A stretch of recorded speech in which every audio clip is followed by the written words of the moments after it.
या कुक्षि विवरे कृत्वा स्वयं रक्षति सर्वतः नमामि जननीं देवीं परां प्रकृतिरूपिणीं कृच्छ्रेण महता देव्या धारितोऽहं यथोदरे तत्प्रसादात् जगद्दृष्टं तन्मातर्नित्यं नमोऽस्तु ते पृथिव्या यानि तीर्थानि सागरादीनि सर्वतः वसन्ति यत्र तां नौमि मातरं भूतिहेतवे మాతృదేవో భవ పితృదేవో భవ. కర్కాటక రాశి వారికి ఫిబ్రవరి నెల 2026 సంవత్సరంలో గోచార ఫలితాలు ఏ విధంగా ఉన్నాయో తెలుసుకునే ప్రయత్నం చేద్దాము. కేవలము ఇవి ఈ గోచార ఫలితాలు మాత్రమే. ఇందులో ఎక్కువ గ్రహాలు బాగలేవని చెప్పి మీరు కంగారు పడవలసినటువంటి పని లేదు. ఎక్కువ గ్రహాలు శుభప్రదంగా ఉన్నాయని సంతోషపడవలసిన పని కూడా లేదు. ఎందుకని అన్నట్టయితే ఇది నిష్ణాతులైన వారు చెప్తే 10 నుంచి 15% మాత్రమే మీ జీవితాన్ని సూచించగలదు గోచార ఫలితాలు. అర్థమైందా అండి? అలాగే చాలామంది నాది పేరండి ఏదని నన్ను అడుగుతున్నారు. అది మీకు లోకల్గా అంటే మీరు ఉన్న ఊర్లోనో చుట్టుపక్కల ఉన్నటువంటి బ్రాహ్మణులు ఎవరైనా మీ పేరును బట్టి మీ ఏ రాశి తీస్తారో చెప్తారు. దీనికోసం మాకు కనిపించే నెంబర్కి మాకు ఫోన్ చేసి దయచేసి మమ్మల్ని ఇబ్బంది పెట్టకండి, ఇక్కడ మేము చాలా బిజీగా ఉంటాము, కాబట్టి పెద్ద సమస్యలకి మా దగ్గరికి రండి. ఇప్పుడు చిన్న సమస్య వచ్చింది మెడికల్ షాప్లో ట్యాబ్లెట్ ఇస్తాడు. మరి పెద్ద సమస్య వచ్చింది మెడికల్ షాప్లోకి వెళ్తే క్యాన్సరో వచ్చిందంటే మెడికల్ షాప్కి వెళ్తే చచ్చి ఊరుకుంటాం మనం. కాబట్టి అప్పుడు ఖచ్చితంగా హాస్పిటల్లో జాయిన్ అవ్వాల్సిందే. ఆ విధంగా ఉండాలి. కానీ నా పేరు ఇదండి, నాకు ఎలా ఉంది అంత చెప్తున్నాం, ఎలా ఉంటుందో కూడా అందులో చెప్తున్నాం కదండి.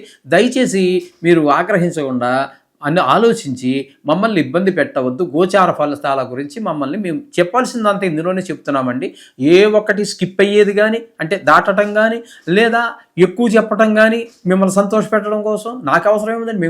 మీరు సంతోషపడినా నాకు అవసరం ఏం లేదు, మిమ్మల్ని పెట్టవలసిన అవసరం నాకు లేదు. అంచేత దాని గురించి మిమ్మల్ని సంతోషపెట్టడానికి బడాయి కబుర్లు చెప్పేది ఉండదు. అట్లాగే మిమ్మల్ని ఎక్కువ గ్రహాలు బాగలేదని మిమ్మల్ని భయభ్రాంతులు చేసి మీ దగ్గర నుంచి ఏదో ఆశించి ఏవో జపాలని అవన్నీ పెట్టాల్సిన అవసరం కూడా లేదు. ఉన్న వాటిని ఒకవేళ ఉంటే చెప్తాము, అప్పుడు కన్సల్ట్ చేయండి. నిజంగా అవసరమైతే చెప్తాం, లేకపోతే ఖచ్చితంగా చెప్తాను అవసరం లేదమ్మా మీరు ఈ 40 రోజులు ఏదో తిరగండి, ఇట్లాంటి మీకు ఖర్చు లేని విధంగానే చెప్తాము అని చేత దీని గురించి మమ్మల్ని బాధ పెట్టవద్దు, దయచేసి గ్రహించగలరు. ఇక్కడ కర్కాటక రాశి వారికి ద్వితీయ స్థానంలో కేతు గ్రహ సంచారం జరుగుతోంది. దీని ద్వారా మనకి ధనానికి కొంచెం ఇబ్బంది పడవలసినటువంటి పరిస్థితి కేతు భగవానుడు కల్పిస్తూ ఉన్నాడు. అలాగే మనకి కంటికి సంబంధించినటువంటి వ్యాధులు ఏవైనా ఉన్నట్టయితే వారికి కొంచెం ఈ వ్యాధి కొంచెం ప్రకోపించేటటువంటి పరిస్థితులు ఉన్నాయి. కాబట్టి మీరు నేత్ర వైద్యులను సంప్రదించవచ్చు. అలాగే నేత్ర వైద్యుల ద్వారా సంప్రదించడం కూడా శాస్త్రం చెప్పింది. దీని ద్వారా పరిష్కారం ఒక విషయం గుర్తుపెట్టుకోండి, ప్రతిదానికి మన జీవితంలో జరిగే ప్రతి సంఘటనకి ఇందులో పరిష్కారం ఉంది.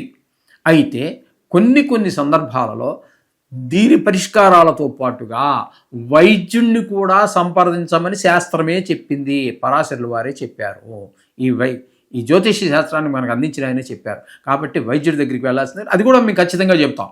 అమ్మాయి ఇది దీంతో అవుతుంది, దీంతో కొంత అవుతుంది, కొంత ఖచ్చితంగా మీరు వైద్యుని సంప్రదించవలసిందే అనే సలహా కూడా ఇస్తూ ఉంటాం. అంచేత ఇక్కడ ద్వితీయ స్థానంలో కేతు ఉండటం వల్ల కంటికి సంబంధించినటువంటి వ్యాధులు ప్రకోపించే అవకాశం ఉన్నది. దీనికి సంబంధించినటువంటి రెమెడీస్ ఏవైతే ఈ పరిష్కారాలు చేసుకుంటున్నారో దానితో పాటుగా వైద్యుని కూడా సంప్రదించండి. ఇక పోయినట్టయితే మనకి 7వ స్థానంలో ఒక 4 గ్రహాల యొక్క సంచారం జరుగుతోందండి. తదుపరి ఈ 4 గ్రహాలు కూడా సంక్రమణం చెంది కుంభరాశిలో ప్రవేశిస్తూ ఉన్నాయి మకరం నుంచి. ఇక్కడ ఒక్కొక్క గ్రహం గురించి చెప్పుకుందాము. మొదట శుక్రుడిని చెప్పుకుందామండి. శుక్రుడు 7వ స్థానంలో 5 రోజుల పాటు సంచారం చేస్తున్నారు. శుక్ర భగవానుడు 7వ స్థానంలో శుభ ఫలితములు ఇవ్వజాలడు. తద్వారా భార్యాభర్తల మధ్యన కొంచెము మాట పెరగటము, అలాగే భాగస్వామ్యుల మధ్యన కొంత దురభిప్రాయాలు లేకపోతే ఏకాభిప్రాయం లేకపోవటం, కొంత ఇటువంటి కొన్ని అవసరం లేనటువంటి విషయాలు ప్రవేశించడం ద్వారా కొంచెం మనస్పర్ధలు వచ్చే అవకాశం ఉంటుంది. ఇకపోతే అదే శుక్రుడు 23 రోజుల పాటు అంటే 28 రోజుల్లో 5 రోజులు పోతే ఫిబ్రవరి నెలలో 28 రోజులే కాబట్టి 23 రోజుల పాటు అష్టమ స్థానంలో సంచారం చేస్తున్నారు. అష్టమ స్థానంలో సంచారం శుక్రుడు చాలా శుభ ఫలితాలు ఇస్తారండి. అక్కడ చాలామందికి అంటే కష్టాల్లో లేదా బాగా అనారోగ్యాలతో బాధపడే వారికి ఒక ప్రాణదాతగా నిలుస్తారు. అలాగే మీకు సుఖాలు ఇస్తారు, అలాగే ధన లాభాన్ని ఇస్తారు. కొన్ని చోట్ల మీకు మంచి పేరు ప్రఖ్యాతులన్నీ కూడా కలగజేస్తారు శుక్ర భగవానుడు. తదుపరి రవిగ్రహ సంచారం గురించి చెప్పుకుందామండి. ఈ రవిగ్రహ సంచారం కూడా 13 రోజుల పాటు మనకి సప్తమ స్థానంలో జరుగుతోంది. తద్వారా భార్యాభర్తలు, జాయింట్ మధ్యన ఈ అభిప్రాయ భేదాలు ఇట్లాంటివన్నీ పొడచూపుతాయి. ఇదే రవి మకరం నుంచి కుంభరాశిలో ప్రవేశించి అక్కడ 15 రోజులు ఉన్నారు. అష్టమ స్థానంలో రవి కూడా చాలా పెద్ద దుఃఖాన్ని కలిగిస్తారు, ధన నష్టాన్ని కలిగిస్తారు, కలహం పరాభవాలు, అవమానాలు ఇట్లాంటివన్నీ కలిగిస్తున్నాడు. అంటే పూర్తిగా నెలకి నెల రోజులు కూడా మనకి ఈ శుక్ర భగవానుడు ప్రతికూలుడే. ఇక కుజుని యొక్క సంచారం తీసుకుందాము. కుజుని యొక్క సంచారం కూడా 23 రోజుల పాటు సప్తమ స్థానంలో భార్యాభర్తల మధ్యన, జాయింట్ వ్యాపారస్తుల మధ్యన ఒక అవగాహన లేకపోవటం, అవగాహన రాహిత్యం ఇట్లాంటివన్నీ కలగజేస్తాడు. అక్కడి నుంచి 8వ స్థానంలోని ప్రవేశించి 5 రోజులు ఉంటారు. అది 8వ స్థానంలో ఉన్నటువంటి గ్రహాలలో బుధుడు, శుక్రుని తీస్తే మిగతా గ్రహాలన్నీ కూడా కొంచెం ఇబ్బంది, ప్రాణ సంకటాన్ని కలగజేస్తాయి. అంచేత కుజుడు కూడా పూర్తిగా మీకు ప్రతికూలుడే. బుధుడి దగ్గరికి వద్దాం. బుధుడు సప్తమ స్థానంలో ఒక 3 రోజుల పాటు సంచారం చేస్తూ ఉన్నారు. ఆ 3 రోజులు భార్యాభర్తల మధ్యన అనుకూలత, జాయింట్ వ్యాపారం చేసేటటువంటి అంటే భాగస్వామ్యంలో వ్యాపారం చేసే వారి మధ్యన అనుకూలత కల్పిస్తారు. తదుపరి 25 రోజుల పాటు, 23 రోజులే కాబట్టి నెల, మిగతా 25 రోజులు అదే బుధుడు మీకు కుంభంలో ప్రవేశిస్తూ ఉన్నారు. అష్టమ స్థానం అవుతోంది. అష్టమ స్థానంలో బుధుడు చాలా చక్కటి ఫలితాలన్నీ కూడా శుక్రుడి వలనే ఈయన కూడా 8వ స్థానంలో మీకు శుభ ఫలితాలన్నీ కూడా అందజేస్తారు. అంటే కొంతమంది ప్రాణదాతం మళ్ళీ పునర్జన్మ లాంటిది ప్రసాదిస్తాడు సావు బతుకుల మధ్యన ఉన్నటువంటి వారికి. అలాగే పెద్ద దుఃఖాలు ఏమీ రాకుండా మిమ్మల్ని తప్పిస్తారు. ధన లాభం వస్తూ ఉంటుంది. అలాగే చాలా విషయాల్లో మీరు బయటపడగలుగుతూ ఉంటారు. కలహాల విషయాల్లో, గొడవల విషయాల్లో బయటపడేటువంటి అవకాశం ఉంటుంది. అలాగే కొన్ని చోట్ల మీకు మంచి పేరు ప్రఖ్యాతులు కూడా తీసుకొచ్చేటటువంటి ప్రయత్నం జరుగుతూ ఉంటుంది. ఈ విధంగా ఇకపోతే అక్కడ ఆల్రెడీ ఉన్నటువంటి రాహుగ్రహం ఏదైతే ఉన్నదో అది కూడా అష్టమ స్థానం. ఇది కూడా కొంచెం ప్రమాదకరమైనటువంటి దుర్వార్తలు కలిగించేటటువంటిది, పెద్ద దుఃఖాలు కలిగించేటటువంటిది, ధన నష్టం, కలహాలు ఇవన్నీ కలుగుతుంటాయి. ఒకే రాశిలో ఉన్నటువంటి 5 గ్రహాలు 4 గ్రహాలు 4 రకాల ఫలితాలు ఇస్తూ ఉంటాయి. 4 గ్రహాలు ఉన్నాయనుకోండి 4 రకాల ఫలితాలు ఇస్తాయి. 5 గ్రహాలు ఉన్నాయనుకోండి 5 రకాల ఫలితాలు ఇస్తూ ఉంటాయి. మరి ఆ ఫలితానికి ఈ ఫలితాలకి సంబంధం ఉండదు. కానీ ఇది ఎలా అంటే మీ కుటుంబంలోనేనండి, మీ ఇంట్లో 5 మందో 6 మందో 7 మందో ఉన్నారు. ఇంట్లో తండ్రి గారు సంపాదన, ఏదో పెద్దన్న గారు వ్యవసాయం చేస్తున్నాడు, ఆయన కొంత తీసుకొస్తాడు. ఇక మిగతా తమ్ముళ్ళు చిన్నవాళ్ళు, చదువుకునేవాడు, పీజీ చదివేవాడు ఒకడు, మరి చిన్న చదువులు చదివేవాళ్ళు ఒకళ్ళు, ఇందులో ఆడపిల్లలు ఉన్నారు, వాళ్ళకి పెళ్ళిళ్ళు చేయాలి, దానికి అయ్యే ఖర్చు, దానికి చదువుకునే పిల్లలకి అయ్యే ఖర్చు, పుస్తకాలు, యూనిఫారాలు, షూట్లు, ఇవన్నీ ఈ ఖర్చులు.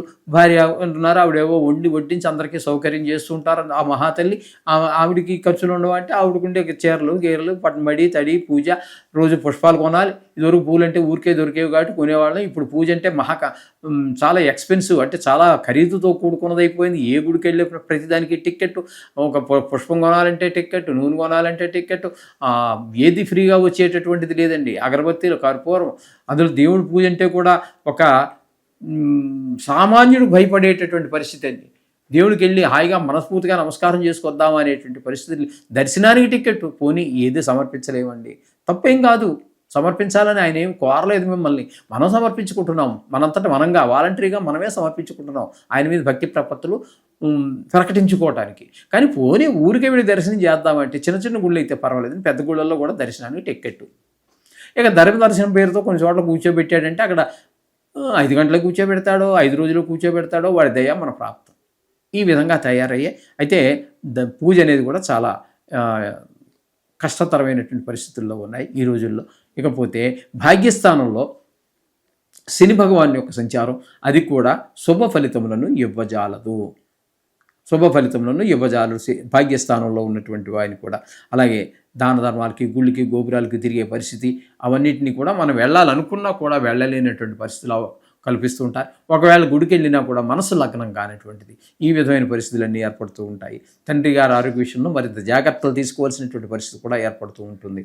ఇకపోతే వ్యయస్థానంలో గురు సంచారం ఇది కూడా కొంచెం ఇబ్బందికరమైనటువంటి పరిస్థితి, అంటే ధన వ్యయము, ధన నష్టము, చాలామందికి కొంతమంది దుర్మార్గుడికి కారాగార శిక్షలు, అంటే కోర్టు కేసులన్నీ అయిపోయి వాళ్ళు తీర్పు వచ్చేసి వాళ్ళు కారాగార శిక్ష పడటం లాంటివన్నీ జరుగుతూ ఉంటాయి. అయితే ఒక్క విషయం మాత్రం గుర్తుపెట్టుకోవాలి, వ్యయ స్థానంలో ఉన్నటువంటి గురువు మనకి ఎప్పుడు కూడా ఆయన ఖర్చు ఎక్కువైనప్పటికీ కూడా అది ఒక మంచి పనికి ఉపయోగపడుతుంది. ఒక గుడికి దేవస్థానానికి వెళ్ళి దర్శనం చేసుకోవటానికో, లేకపోతే అమ్మాయి పెళ్లి చేయడానికో, లేకపోతే ఒక గృహం కొనుక్కోవటానికో, స్థలం కొనుక్కోవటానికో, లేకపోతే ఒక కారు కొనుక్కోవటానికో ఒక రకంగా ఉపయోగపడేటటువంటి ఖర్చు అయి ఉంటుంది. ఈ విధమైన ఫలితాలన్నీ గురువు ఇస్తూ ఉన్నాడు. కాబట్టి ఈ విధమైన ఫలితాలన్నీ కూడా మనకి పూర్తిగా అనుకూలం ఉన్నటువంటి గ్రహం ఏంటంటే ఒక్క బుధుడు శుక్రుడు మాత్రం పూర్తి అనుకూలంగా ఉన్నారండి. మిగతావి ఏ గ్రహాలు కూడా అనుకూలత లేదు. కాబట్టి వీరు మరింత జాగ్రత్త, డబ్బులు ఖర్చు పెట్టేటప్పుడు జాగ్రత్త తీసుకోవాల్సి ఉంటుంది. అలాగే మాట్లాడేటప్పుడు కూడా చాలా జాగ్రత్తగా మాట్లాడవలసినటువంటి సమయం ఈ నెల రోజులు, ఇది గ్రహించగలరు. అంచేత ప్రతికూలంగా ఉన్న గ్రహాలకి నవగ్రహ జపాలు చేసుకోండి. శుభం.